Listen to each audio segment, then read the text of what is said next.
I stood in the doorway of my father's study, completely frozen. Tara held up the check with both hands like it was a trophy she'd just won. $23,000. My college fund. The money my mom left me before she died. Tara's smile was wide and confident, the kind that made my stomach twist into knots I couldn't untangle. See, honey? I told you we could use this for Griffin's private school tuition. It's only fair. Autumn can apply for scholarships. She's smart enough. My dad sat behind his desk, staring at the paperwork in front of him. He didn't look at me. He didn't look at her either. He just nodded slowly, like he was agreeing to something he'd already accepted weeks ago. That silence cut deeper than any words could have. I wanted to scream. I wanted to grab that check and run. But I didn't. Instead, I stood there and watched Tara fold it carefully into her purse. She zipped it shut with a satisfied click that echoed in my head long after she left the room. That moment changed everything. But the truth is, this story didn't start there. It started 6 months earlier, when I first noticed something was terribly wrong. My name is Autumn. I'm 17 years old, and I've always been the quiet one. Teachers love me because I never cause trouble. I sit in the front row, take detailed notes, and turn assignments in early. My grades have always been perfect, straight A's since middle school. I needed them to be. College was my escape plan. My mom died when I was 12. Cancer took her fast, faster than anyone expected. Before she passed, she made my dad promise to protect the money she'd saved for my education. It wasn't a fortune, but it was enough to cover tuition at a decent state school. That money was supposed to be untouchable. Then Tara showed up. She married my dad 2 years after Mom died. She came with her own son, Griffin, who was 14 and treated our house like a hotel he barely tolerated. Tara was charming at first, the kind of woman who laughed loudly and complimented strangers in grocery stores. My dad seemed lighter around her, less sad. I tried to be happy for him. I really did. But something about Tara always felt off, like she was performing instead of living. The check she stole wasn't just money. It was my future, my freedom, and the last piece of my mother I had left. 6 months before Tara stole my college fund, I started noticing changes. Small things at first. She began locking the drawer in her nightstand, something she'd never done before. When her phone rang, she'd leave the room to answer it, even if it was just her sister calling. She checked the mailbox obsessively, sometimes 2 or 3 times a day. One afternoon, I came home early from school because of a half-day schedule. Tara was standing in the driveway, sorting through a stack of envelopes. When she saw me, she jumped like I'd caught her doing something wrong. She shoved the mail into her purse and forced a smile that didn't reach her eyes. "You scared me, Autumn. I didn't expect you home yet." "Half-day," I said, walking past her toward the front door. She followed me inside, talking too much, too fast, about dinner plans and Griffin's soccer game. I nodded along, but my brain was somewhere else. Why was she so nervous about the mail? What was she hiding? That night, I couldn't sleep. I kept replaying the moment in the driveway, the way her hands shook as she hid those envelopes. Something was wrong. I just didn't know what yet. Tara had always favored Griffin. That wasn't new. But around this time, it became impossible to ignore. She bought him a brand new laptop for his birthday, top of the line, $1,600. When I asked if I could get a new one too since mine was 4 years old and barely worked, she laughed. "Autumn, you don't need anything fancy. You're just doing homework. Griffin needs it for his graphic design projects." Griffin wasn't taking any graphic design classes. He spent most of his time gaming online with friends who yelled insults through his headset. But I didn't argue. I'd learned by then that arguing with Tara was pointless. She'd twist everything I said until I was the bad guy. At dinner, she'd compliment Griffin endlessly. His grades, his athletic ability, his sense of humor. Meanwhile, she'd find small ways to criticize me.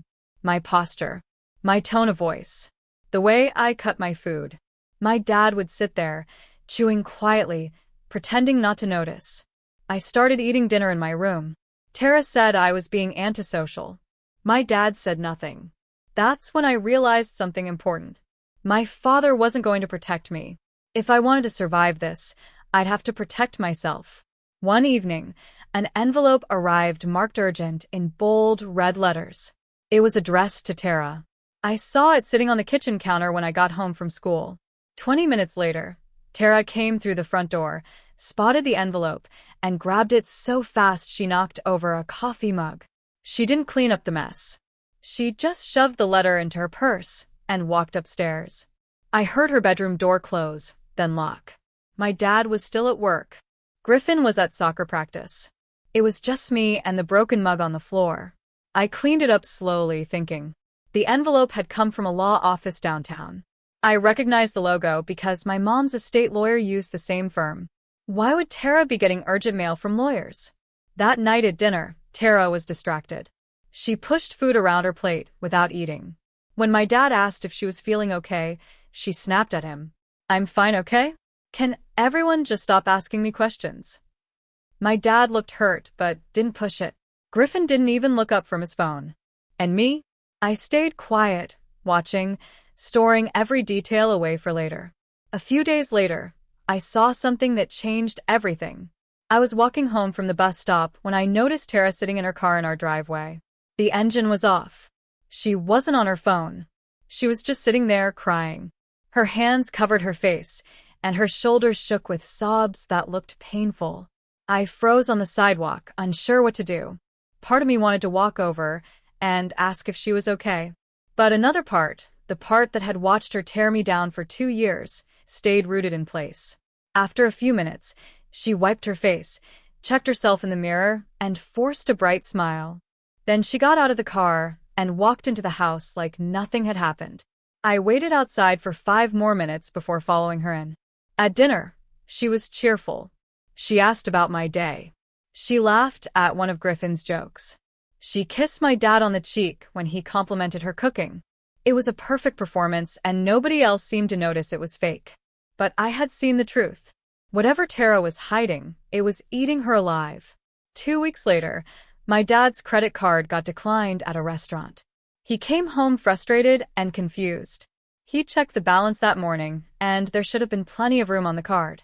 When he logged into the account, his face went pale. "It's maxed out," he said quietly. Tara was standing in the kitchen doorway. She didn't look surprised. She looked ready. "Autumn must have taken it," she said without hesitation. "She's been asking for new clothes. I bet she went shopping without permission." My dad turned to me. I stood there, stunned, waiting for him to defend me. He knew I didn't have his credit card.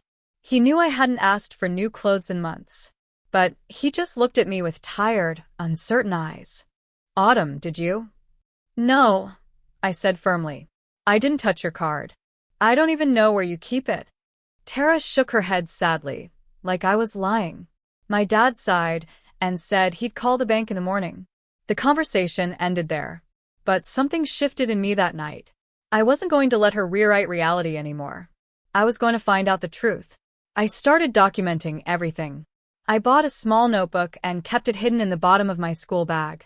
Every time Tara lied, I wrote it down with the date and time. Every time she acted strangely, I made a note. Every time money went missing or something didn't add up, I recorded it. At first, I didn't know what I was doing. It just felt important to keep track, like I was gathering evidence for a case I hadn't built yet. But as the days went by, patterns started to emerge. Tara was spending money we didn't have. She was lying about where she went during the day. She was hiding mail and phone calls. I started paying closer attention to her schedule. She said she was volunteering at Griffin's school 3 days a week, but when I checked the school's volunteer roster online, her name wasn't listed. She said she had a part-time job at a boutique downtown, but when I walked past the store one afternoon, I didn't see her anywhere. Where was she going? What was she doing? The more I watched, the more questions I had.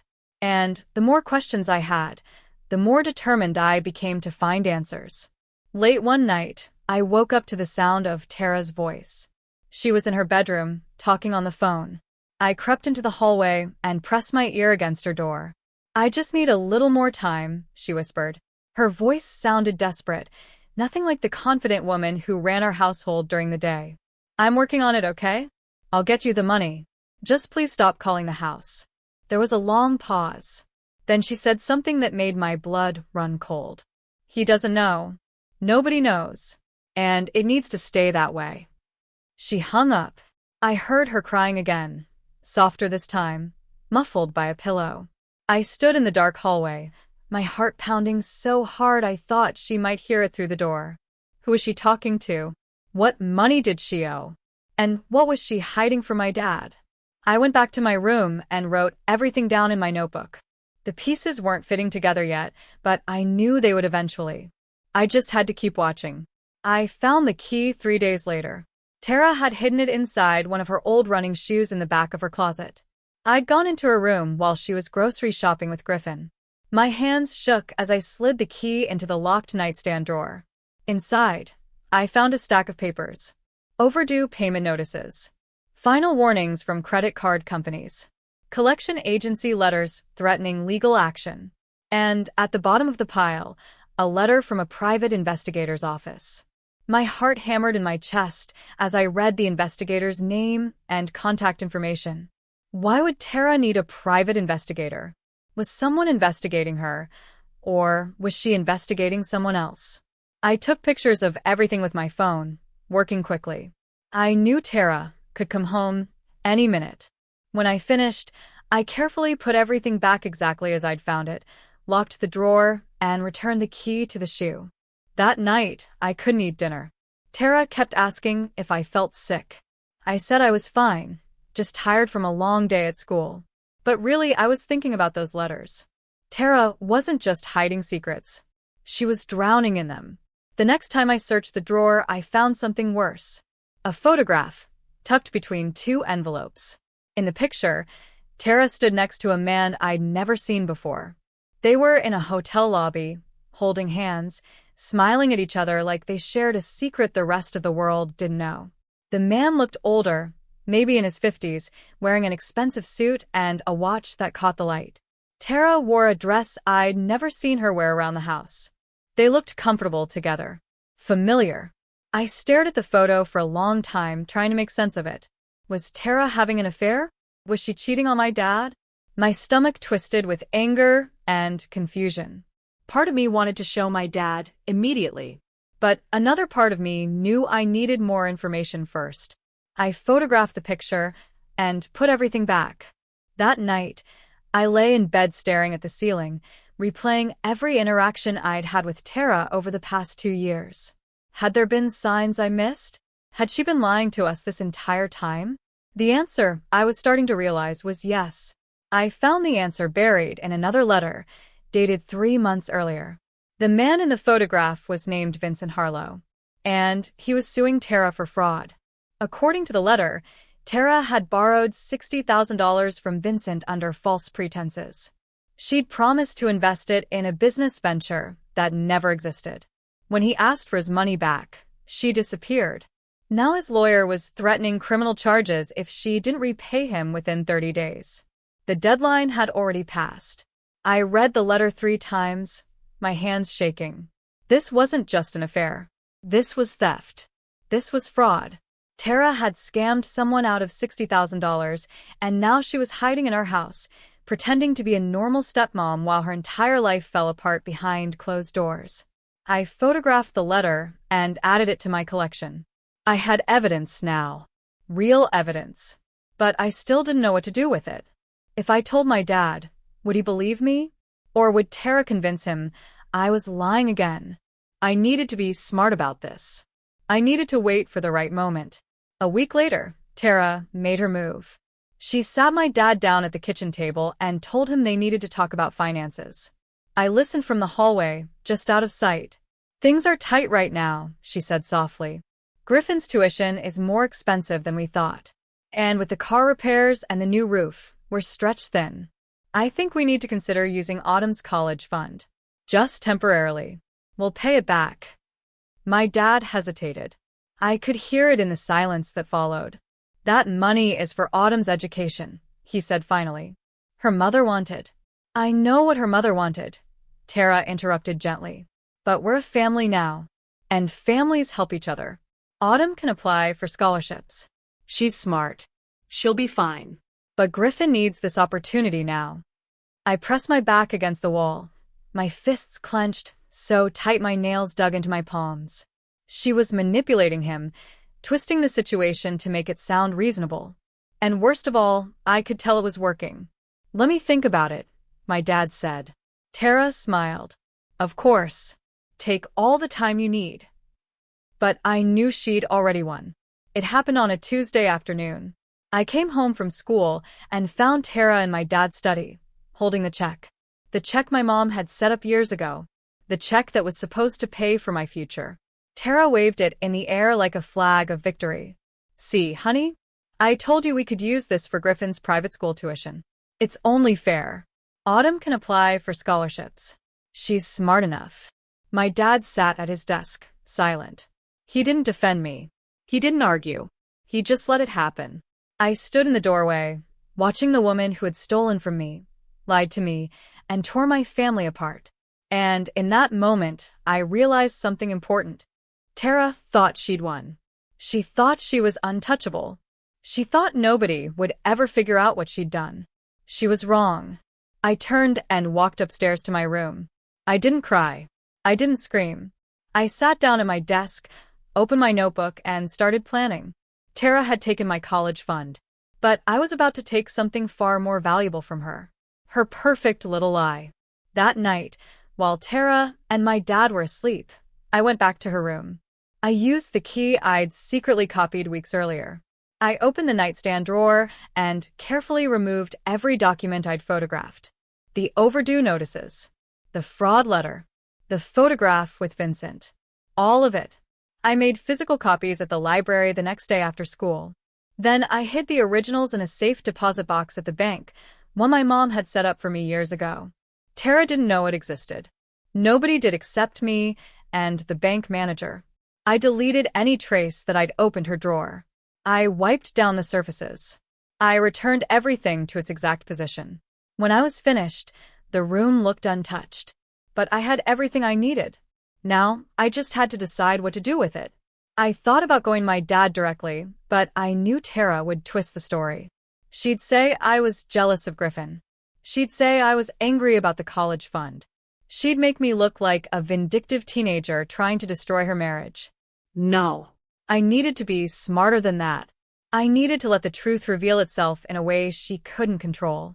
3 days after Tara stole my college fund, Vincent Harlow called the house. I was in my room doing homework when I heard Tara's voice rise in panic downstairs. "I told you not to call here." He'll hear you. There's a pause, then her voice dropped to a desperate whisper. I crept to the top of the stairs and listened. "I need more time. I'm working on it. Please, Vincent. If my husband finds out." She stopped mid-sentence. I heard my dad's car pull into the driveway. Tara ended the call abruptly and shoved her phone into her pocket. When my dad walked through the front door, she was smiling, asking about his day like nothing had happened. But I saw the fear in her eyes. The cracks in her perfect mask were getting bigger. She was unraveling, slowly but surely. And she knew it. That night at dinner, she barely spoke. She kept checking her phone under the table. My dad asked if everything was okay. She said she was just stressed about Griffin's school enrollment. It was a lie. And for the first time, I think my dad knew it too. Dinner the following night was a disaster. Tara was on edge, snapping at everyone over nothing. When I accidentally knocked over a glass of water, she exploded. "Can you be more careful? Do you know how much this tablecloth cost? Of course you don't. You don't appreciate anything we do for you." My dad looked up from his plate, uncomfortable. "Tara, it was an accident." "Don't defend her," she snapped.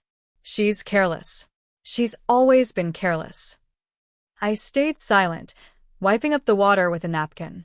Griffin smirked from across the table, enjoying the show. But my dad, for the first time in months, looked genuinely bothered by Tara's behavior. "That's enough," he said quietly. Tara's face twisted with anger. She threw her napkin down and stormed out of the room. We heard her bedroom door slam shut. My dad sat there, staring at his half-eaten dinner. Griffin shrugged and went back to scrolling on his phone. But I saw something in my dad's expression that I hadn't seen in a long time. Doubt. That's when I knew it was time. Time to show him the truth. I spent the next day preparing.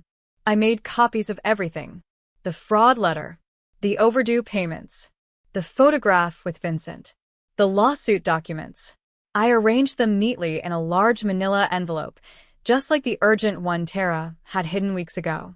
That evening, I waited until Tara left for her volunteer shift at Griffin School, the one I knew didn't exist. Then I placed the envelope on my dad's desk in his study. I didn't write a note. I didn't need to.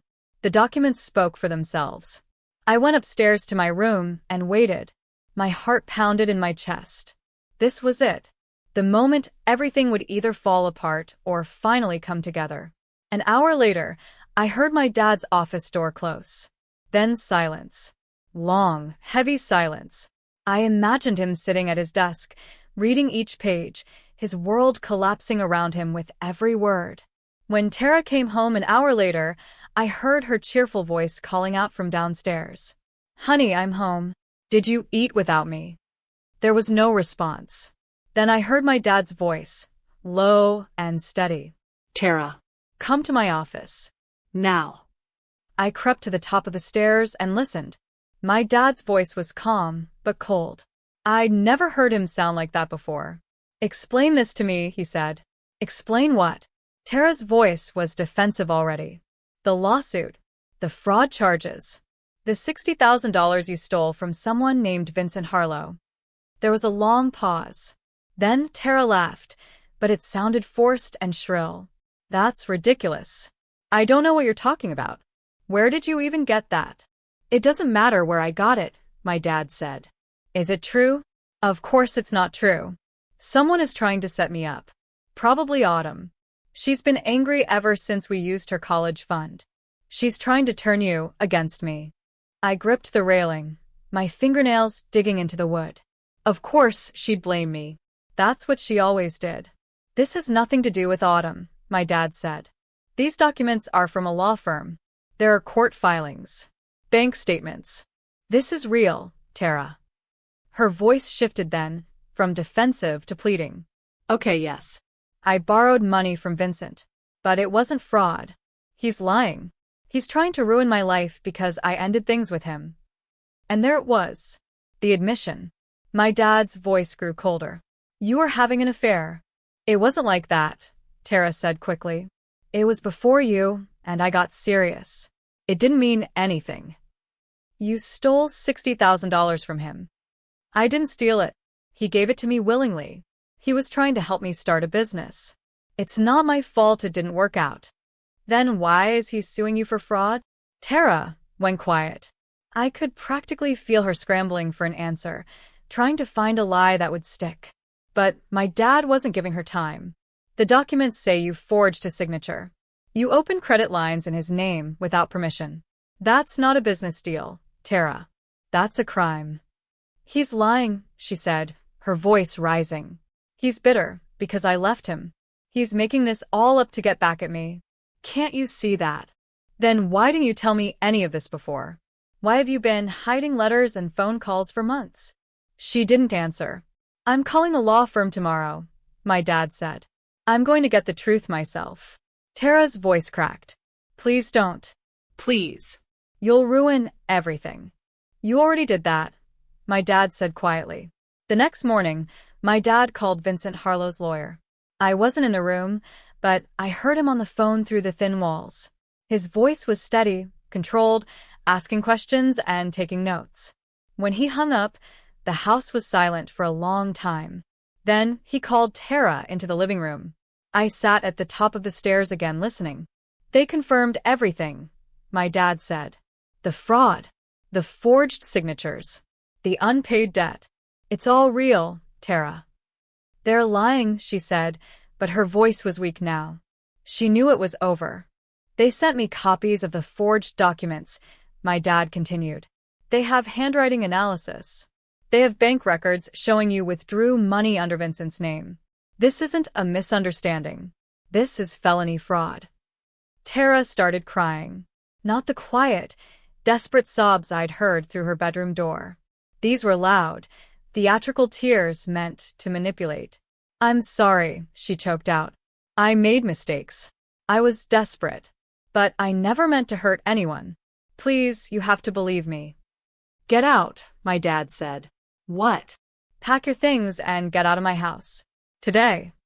Tara's crying stopped abruptly. "You can't do this. This is my home too." "No," my dad said. "It's not." Tara left that afternoon.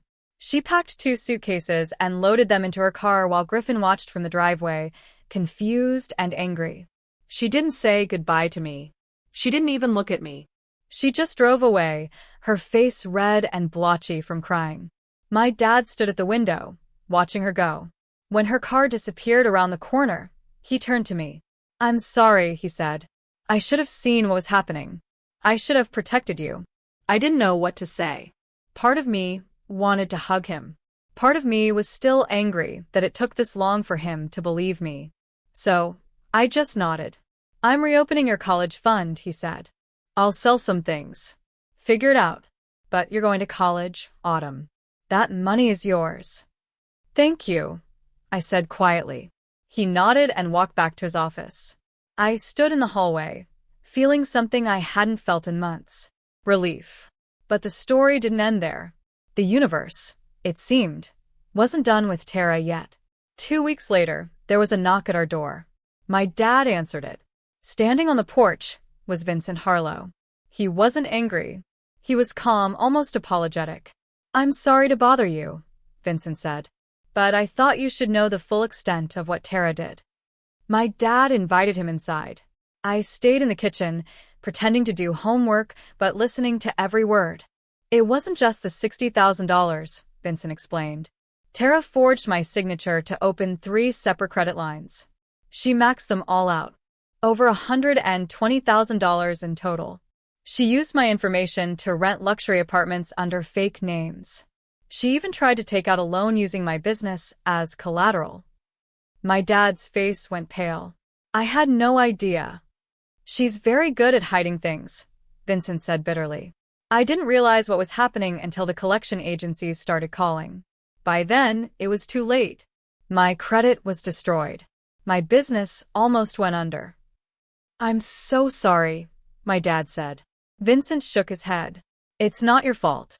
But you should know, the district attorney is filing charges. Tara is facing multiple felony counts. If convicted, she could be looking at 5 to 10 years in prison." My dad sat down heavily on the couch. I stayed frozen in the kitchen, processing everything I'd just heard. Tara wasn't just a liar.